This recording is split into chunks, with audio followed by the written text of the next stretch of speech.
Bang, review lu udah berapa kilometer dan battery health-nya sisa berapa? Gue mau beli bekasnya. Oke, kalau untuk kilometer sekarang berada di 40.196. Dan untuk battery health kita cari tahu bareng-bareng karena gue juga pas banget lagi on the way mau service rutin yang keempat CR-V. Dan untuk informasi battery health itu kita hanya bisa tahu setiap kali kita service rutin. Jadi per 10.000 kita akan diinformasikan tuh battery health-nya sisa berapa sama apa aja yang perlu diganti. So, stay tune guys. Ini gue lagi on the way ke bengkel Wuling yang di Gading Serpong. Oke, gue udah sampai di Wuling Arista Serpong. Dan sebenarnya gue lupa untuk booking service rutin. Soalnya direkomendasikan untuk booking, tapi nggak tahu deh ini go show bisa langsung apa enggak ya. Langsung aja ya Pak. Oke, makasih. Sambil nunggu antrian kita lihat-lihat dulu yuk. Sini ada Wuling Almas Hybrid. Dibuka nggak ya? Oh nggak, lagi dikunci. Wih keren juga ya persnelingnya. Kayak model-model persneling mobil Eropa gitu guys. Mirip Audi deh seinget gua. Sini ada REV. Ada Bingo Light. McCloud. Ini suasana bengkelnya. Electric Vehicle Station. Ada Ceiling juga, itu ada Bingo lagi di servis. Ada Almas, ada Alves, ada Almas juga dan Almas juga. Oke, akhirnya giliran gue. Sekarang lagi dicatat dulu serah terima. Nanti baru kita update lagi kalau udah dikerjain ya. Ternyata nggak booking juga bisa langsung ya? Bisa. Oke guys, jadi memang lebih rekomen kalau booking dulu kalau mau servis rutin. Tapi gue selalu lupa kalau mau booking. Kalau booking tuh via telepon? Via telepon ke admin bisa, WhatsApp juga bisa Kak. Oh WhatsApp bisa? Bisa. Oke. Proses administrasinya selesai. Tadi gue ada antrian 2 katanya bisa setengah jam. Terus pengerjaan servis mobil gue tuh sekitar 2 jam. Jadi gue putuskan untuk nunggu aja di sini. Tadinya gue pikir mau pulang dulu, tapi ngantri setengah jam, pulang lagi kelamaan di jalan. Pas kebetulan di sini ada service lounge, ruang tunggu, jadi kita tunggu sini aja. Nah, bisa sambil nyantai. Akhirnya mobil gue masuk juga guys. Setelah menunggu, tadi kan estimasi antrian 30 menit ya. Ternyata hampir sejam nih antriannya. Tapi nggak masalah lah, itu lagi mau diproses. Kita kepoin ke belakang yuk. Tadi gue udah minta izin dan katanya boleh. Tuh, si kuning. Ambil video ya mas. Boleh Bang. Ini proses awalnya diapain nih? Pertama kita Bersih-bersih dulu ya? Iya. Motor ini soalnya. Oh, oke. Jadi tadi habis dari depan. Oke.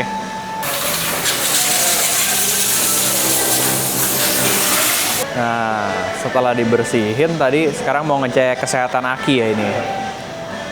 Cek setruman akinya guys. Jadi banyak yang belum tahu ya, biarpun mobil listrik tetap pakai aki. Cuman memang kayaknya akinya nggak sebesar aki mobil bensin gitu ya. 270 cc Oh, dia cuman buat nyalain apa tuh kalau aki? awal. Oh, buat elektrikal yang head unit gitu-gitu dari aki apa dari baterai sih? Kalau udah nyala sih langsung dari baterai juga. Oh, oke.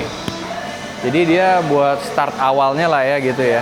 Oke, itu guys. Jadi tetap pakai aki ya. Cuman ya gitu, selain kecil, umurnya juga pasti lebih panjang ya kalau aki gini ya.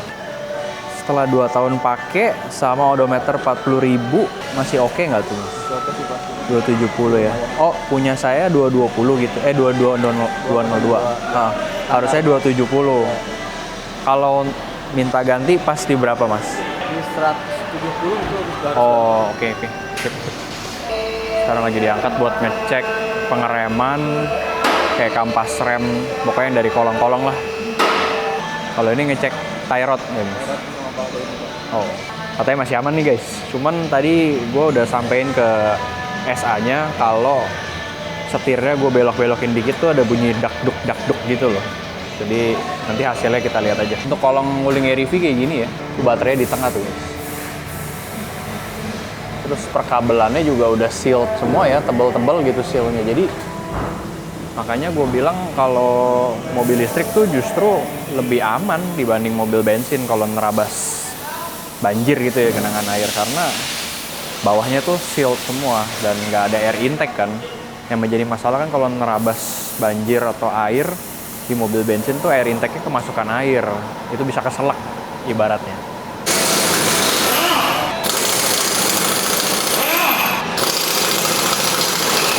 Jadi ini sekarang lagi dicek kaki-kaki depan guys, rack steer sama tie rod segala macam ya mas. Nah, terus tadi infonya dari SA, rack steer itu ternyata 3 tahun dari masih di cover garansi ya. Ini boleh saya info di online di YouTube ngevlog? Karena sebenarnya ini kan ya seluruh ring sih. Oke. Emang dia warranty keseluruhan pertama itu 3 tahun ya. Oke. Dari pembelian. Berarti keseluruhan sampai kaki-kaki elektrikal gitu ya? Kaki elektrikal. Pokoknya semua fitur yang ada di mobil. Oke. Tapi take notes guys ya, itu kalau untuk kesalahan, bukan kesalahan ya maksudnya kerusakan barangnya sendirinya. Tapi kalau karena kerusak karena kalian kasar pakainya ya nggak bisa. Nggak bisa. Dan ditambah sebetulnya dia bisa diklaim warranty kalau emang servis berkala, recordnya di bengkel resmi dia ada semua. Oh iya benar-benar. PT manapun yang penting bengkel resmi pasti recordnya kan ada. Iya. Jadi si SDM-nya itu bisa ngeklaim bisa. Jangan misalkan kalau bensin servis rutinnya di bengkel luar itu kan angus berarti ya. Iya. Oke, berarti kuncinya satu, pemakaian rusak sendirinya maksudnya, nggak ada pemakaian kasar. Kedua, servis rutinnya selalu di Wuling, bengkel resmi. Itu baru kalian bisa klaim garansinya. Sekarang lagi dicek.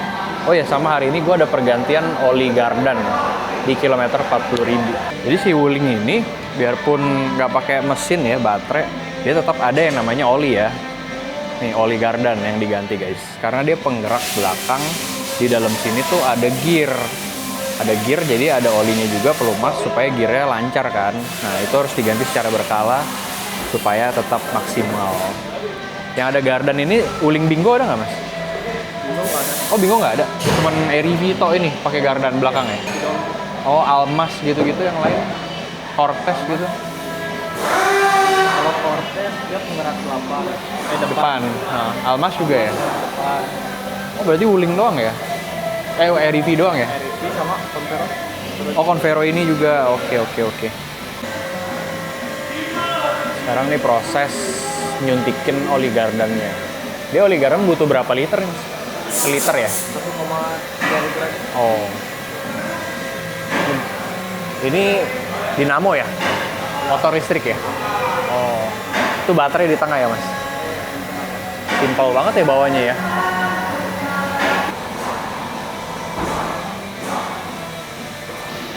Nah, ini kalau bagian kaki-kaki sih masih aman ya. Shock breaker nggak ada yang bocor atau rembes. Ini spring juga masih oke, masih pada tempatnya lah. Disc brake juga masih rata.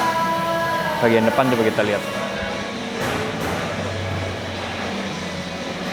Aman. Shock breaker juga nggak ada yang bocor ya, nggak ada yang rembes.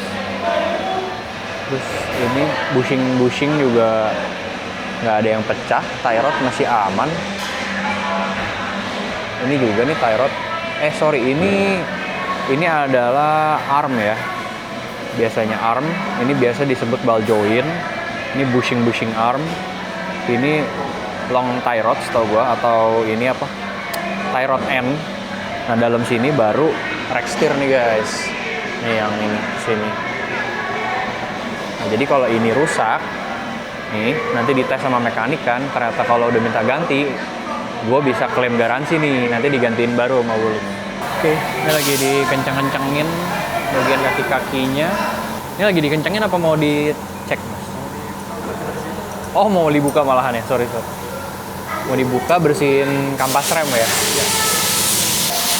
Dari baru sampai 40.000 km, gue belum ganti kampas rem nih. Mari kita lihat ya kondisinya gimana nih. Ini pas mau dibuka sekarang.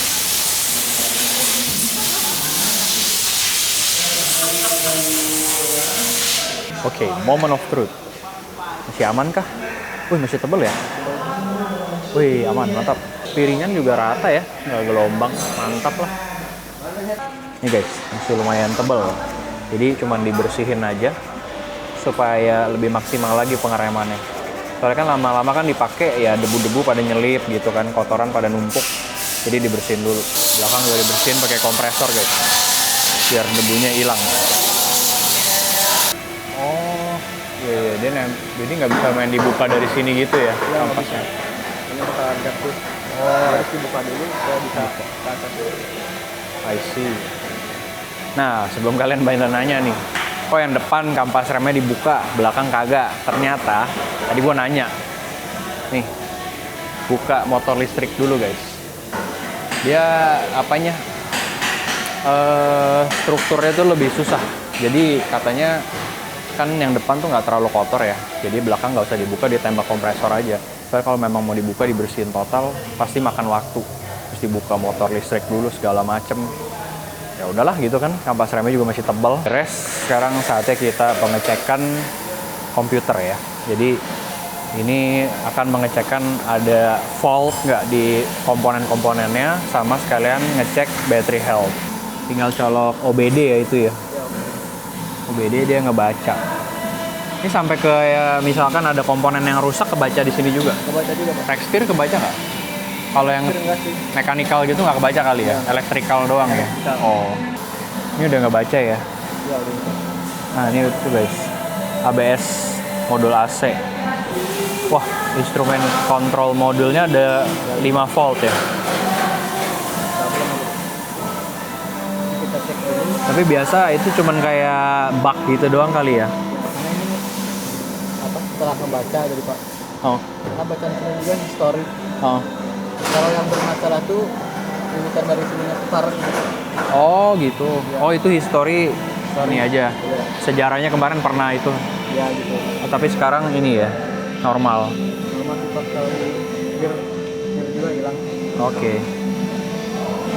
Sekarang lagi coba di reset dan kalau dia muncul lagi itu bermasalah. Tapi kalau dia hilang berarti ya kayak ngebug aja lah gitu. Atau tadi memang cuman history ini aja ya. Dari pembacaan. History pembacaan aja. Untuk komponen yang lainnya aman gitu ya. Aman semua ya. Oke. Oke, ini penasaran nih. 92,54 sudah selesai servis rutinnya guys. Ternyata begitu saja ya. Selesai tuh servisnya si Ling-Ling ya, Ling-Ling serutan pensil. Sekarang saatnya kita bayar dulu. Ternyata tadi di tes jalan guys, karena gue ada keluhan rekstir oblak kan. Jadi di tes jalan dulu dan sekarang tinggal tunggu hasilnya gimana ya. Udah dites ya Pak? Udah. Oh, gimana Pak hasilnya? Kalau untuk temuan sih saat ini teman ada di reksir udah mulai hilang. Oh. Sama intermediate-nya pas agak sedikit belok ada mengikut. Iya, Iya. kayak ngelos gitu ya, Iya. oblak. Nah itu bisa diklaim apa? Bisa itu. Kalau untuk servis yang misalnya rutin, report bisa digaransi. Oh iya. Prosedurnya gimana nih Pak? Bapak ngajuin gitu atau kayak? Ini pertama kita estimasi dulu sampai nanti kalau emang itu kita jadwalin ulang buat pergantian pas. Oke. Ya udah, berarti saya nunggu lagi ya, nunggu proses lagi ya. Pergantian ganti. Oh ya udah, oke. Makasih Pak. Oke, jadi udah ditemukan nih. Terus tinggal nunggu prosedurnya aja. Prosedurnya sih kayaknya dari mekanik ngajuin ke SA, nanti SA baru sampein ke kita prosedurnya gimana. Alright, akhirnya selesai juga semua servisnya ya, dan jangka waktunya itu 2,5 jam karena tadi ada pengecekan rekstir. Kalau nggak ada pengecekan sih tadi itu harusnya pas sesuai estimasi 2 jaman. Yang meleset ya pas ini aja, pas ngantri awal. 2 mobil estimasi setengah jam tapi ternyata 1 jam. Ya tapi it's okay ya, itu bukan komplain, cuman nginfoin aja guys. Gue sih no problemo, karena kan namanya juga estimasi gitu kan. Pak, makasih banyak Pak ya. Iya, Pak. Pak. Terus. Halo. Jadi kesimpulannya nanti deh ya di akhir video. Gue soalnya masih mau melakukan satu lagi seputar REV hari ini, yaitu ganti ban. Setelah 40.000 km ganti ban yang belakang nih udah minta ganti sepasang. Jadi gue on the way bengkel, tapi sebelum ke bengkel gue mau makan dulu guys, soalnya udah WIL biasa ya, waktu Indonesia lapar. Gue mau pulang makan dulu, beberes lagi. Udah lepek juga. Nanti setelah itu beres baru kita lanjut ke bengkel ban. Oke, kita udah sampai di bengkel bannya. Gue ganti di Automax Store. Sekarang gue mau kasih lihat kalian ininya dulu ya, kondisi ban si REV yang sekarang. Nih guys, kondisi bannya sebenarnya sih kembangannya masih ada ya, tapi dia punya TWI udah rata nih tuh. Jadi gue putuskan untuk ganti aja, jangan tunggu sampai keluar benangnya. Setelah konfirmasi ternyata stoknya ready ya, yang ring 12. Jadi langsung aja kita ganti sepasang yang belakang, kiri kanan. Tapi nanti yang baru di rotasi ke depan, yang depan masukin ke belakang.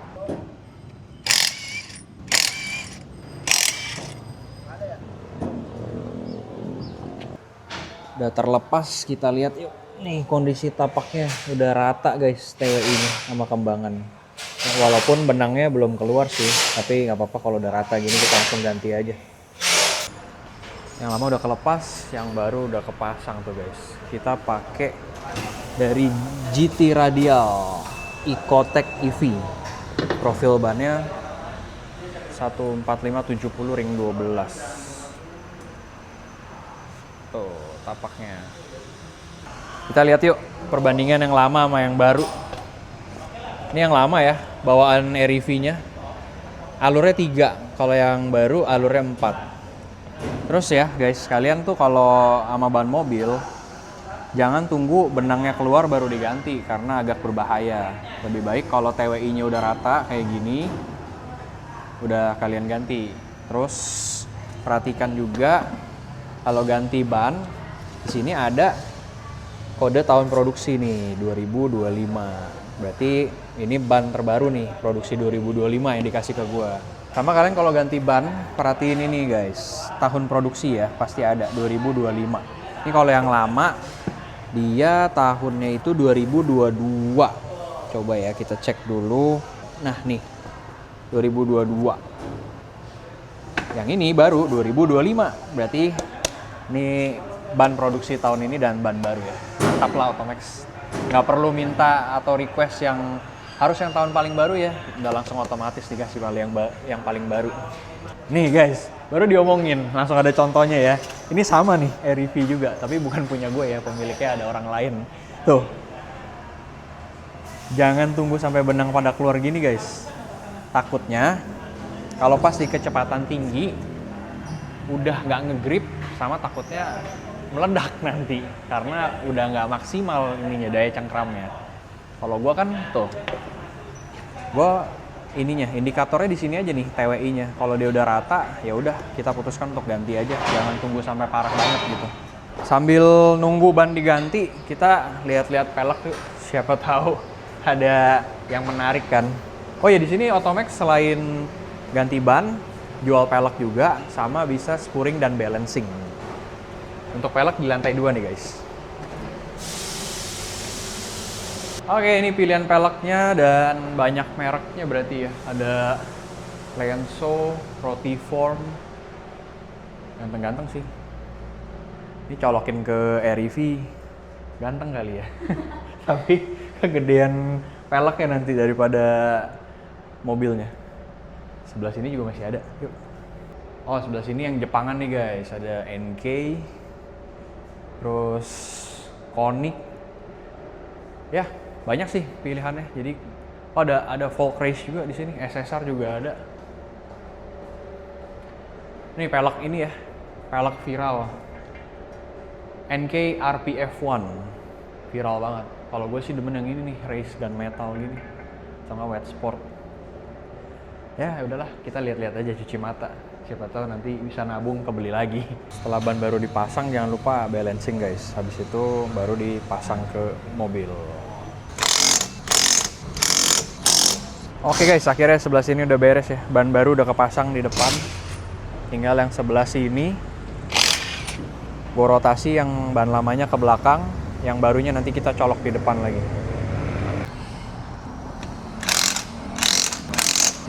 Oke, udah terpasang semua guys, dan finishingnya gue demen banget ya, pakai kunci torsi. Jadi ngencenginnya nggak pakai feeling-feelingan, tek tek tek tek. Alright, beres semua guys hari ini ya. Servis rutin sama jajanin ban buat si REV. Dan ketemulah jawaban pertanyaan dari viewers tadi.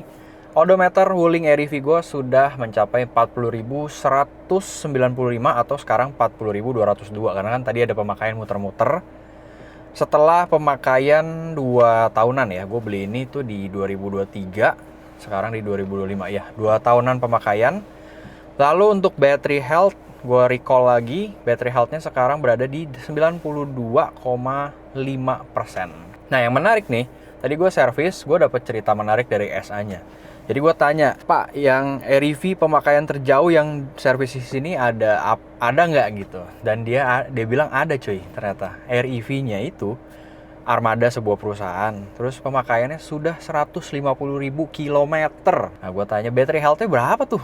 Ternyata battery health-nya juga nggak drop banget, cukup impresif, masih di 83% katanya.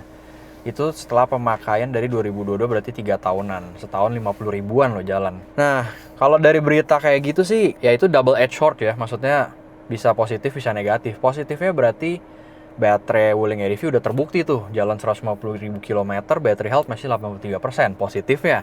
Tapi negatif ya, buat kita nih pemilik pribadi, pemilik individu, berarti kan kita bisa asumsi, wah berarti ini garansi baterai nggak bakal bisa diklaim atau nggak bakal dapet nih baterai baru gitu kan, karena ternyata setelah 150.000 km battery health masih di 83%. Sedangkan untuk syarat pergantian baterai baru itu ya, klaim garansi battery health harus di bawah 70%. Jadi ya udahlah ya, mau gimana lagi. Itu bukan sesuatu yang negatif banget juga sih. Jadi ya seiring berjalannya waktu, seiring pakai, penghematan yang kita sudah hemat dari nggak beli bensin, terus dari nggak servis rutin yang nggak terlalu mahal gitu, ya ujung-ujungnya buat beli baterai gitu kan. Makanya gue pernah bilang, kemenangan mutlak sebuah electric vehicle atau mobil listrik itu cuma di simplicity-nya guys. Kalau gue hitung ya, kecuali nanti pada saat di masa depan nih, baterai mobil listrik udah kayak baterai handphone, ada KW1-nya, KW2-nya, ada OEM gitu kan, bisa ganti sendiri. Itu mungkin ya penghematannya akan jadi mutlak juga menangnya. Tapi untuk saat ini gue melihat kalau dikalkulasi ke depan tuh penghematannya ya ujung-ujungnya kalau begitu kita hemat untuk ganti baterai. Kecuali hoki gitu bisa diklaim, ya hoki bisa dapat satu siklus lagi baterai baru. Tapi kalau enggak ya udah menghemat buat beli baterai lagi. Terus yang kedua, selain penghematan ya itu yang mutlaknya itu simplicity, nggak bisa dikalahin. Di mobil ICE tuh nggak bisa didapetin simplicity-nya. Soalnya ini kan nggak pakai komponen bergerak sama sekali gitu. Cuman baterai tok sama motor listrik. Kalau mobil ICE kan internal combustion engine seperti yang kalian tahu, ada metal duduk lah, ada piston lah, bla bla bla, banyak banget lah pokoknya. Jadi simplicity-nya menang banget. Oh iya, sama terakhir gue mau nge-share untuk biaya yang gue keluarkan hari ini itu di 380.000 aja untuk servis rutin 40.000, servis rutin keempat. Untuk ininya ada cuman biayanya tuh 165.000 di Oli Gardan yang tadi, sama jasa servis di 40.000 km. Di 180.000 jasanya. Seperti tadi gue udah info ya kalau jasa servis itu gratis selama 2 tahun aja. Dan mobil gue ini udah 2 tahun lebih sebulan apa lebih 2 bulan gitu. Bukan sial sih, maksudnya ya sayang banget ya. Cuman ya udah, mau gimana lagi, 180.000 doang kan.